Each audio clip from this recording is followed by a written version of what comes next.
Welcome, viewers, to our program, Sacred Words and Sounds. The Igbo version.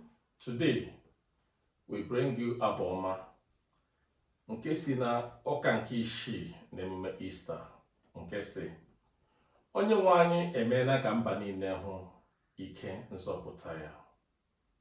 Nọdụ ala, gee ntị ma nkwa ṅụrị.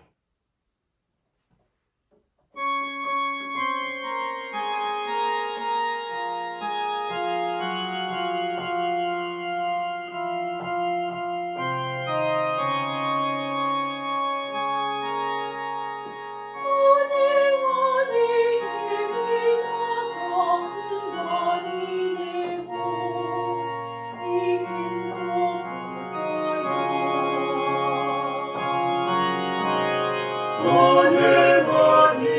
emela ka mba niile hụ ike nzọpụta ya.